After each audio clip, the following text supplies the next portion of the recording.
अस्सलातु वस्सलामु अलैका या रसूलल्लाह व अला आलिका व अस्हाबिका या हबीबल्लाह।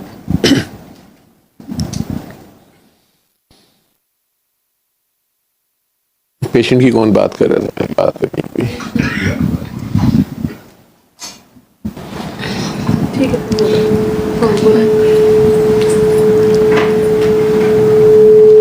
जी सर, फैमिली में एक फीमेल पेशेंट है। पास करके बोलिए। फैमिली में एक फीमेल पेशेंट है, 65 प्लस उनकी एज है। तो उनको 15 साल से पैरालाइज हुआ हुआ है। राइट साइड पे था तो पहले वो वॉकर से थोड़ा बहुत चल लेती थी, वॉशरूम तक चली गई। अब कुछ महीनों से बिल्कुल पूरी बॉडी पे पैरालाइज हो गया उनको। तो बिल्कुल वो बेड पे हैं और लिक्विड उनको दिया जा रहा है बॉटल्स के थ्रू और इस तरीके से। तो कल उनकी फैमिली मेम्बर से मुलाकात हुई थी तो वो बात करनी थी। तो मेरे ज़हन में पहले आया कि मैं कसीदा बुर्दा शरीफ के लिए कह दूं, लेकिन जब उन्होंने कहा ना पूरी बॉडी पैरालाइज हो गई है, वो बात भी नहीं करती, मूव भी नहीं करती, तो फिर मुझे समझ नहीं आई तो क्या कहना चाहिए उनके लिए। मतलब उन्हें फालिज हो गया ना? जी जी, पूरा पहले राइट साइड पे था तो थोड़ा बहुत बात करती थी, तो फालिज ही दोबारा हो गया है। फालिज का अटैक दूसरा हो गया जी। तो फालिज का क्या इलाज बताते हैं? उनका इलाज तो हो रहा था 15 साल से। भैया आप वो इलाज तो डॉक्टर्स कर रहे होंगे ना? जी जी। आप जो मेरे से इलाज पूछ रही हैं, कसीदा बुर्दा शरीफ। कसीदा बुर्दा शरीफ जी। और मेरा एक सबक जो बार बार है कि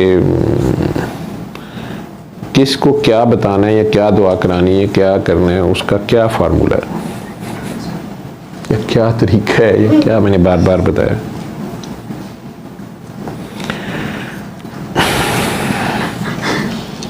मतलब अब बाबा जी सफदर अली बुखारी साहब जो हैं वो पर्दे में हैं, पर्दा फरमा गए, जहाने फ़ानी से कूच फरमा गए, जो भी लफ्ज़ बोल रहे हैं आप, कि वो मेरा टेलीफोन तो नहीं सुन सकते और मैं इस तरह जाके उनसे पूछ भी नहीं सकता कि बाबा जी अब ये इस मरीज़ को फालिज हो गया, इसको क्या करना है। तो अब मैं बताता हूँ तो कैसे बताता हूँ क्या फार्मूला है?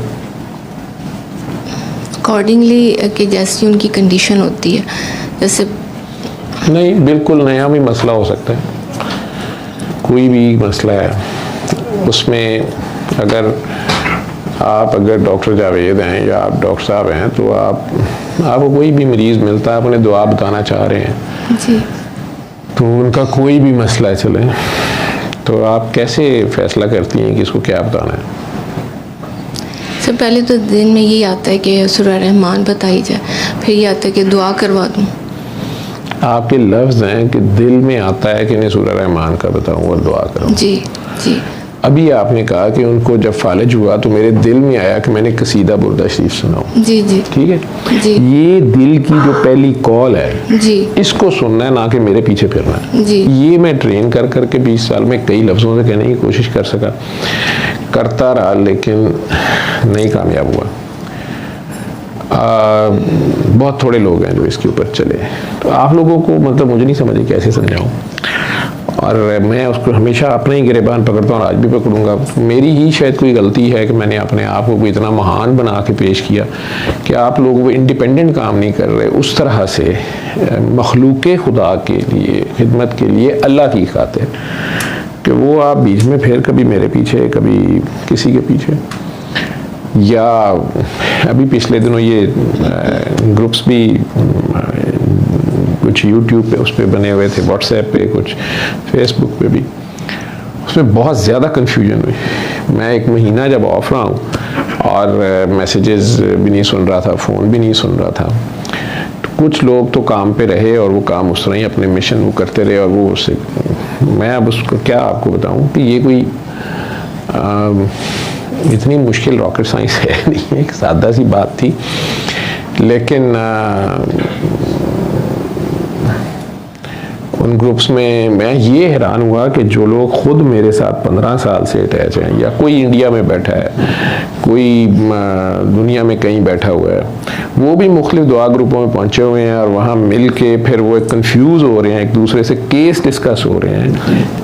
वो आप के दिल में ख्याल आया, मैंने बताऊं बस वो आपने बता देना था। बाकी उसके बाद आप दिमाग की खिचड़ी पका रही थी, जो मैंने पहले भी आपको कितनी बार कहा। इस काम में इतने लंबे चौड़े चक्कर में मत जाए, ना इसको रॉकेट साइंस बनाए, ना इसके फार्मूले बनाए। एक मोटी बात बता दी गई तो आपके दिल में जो आया आप कर दें बस, ठीक है।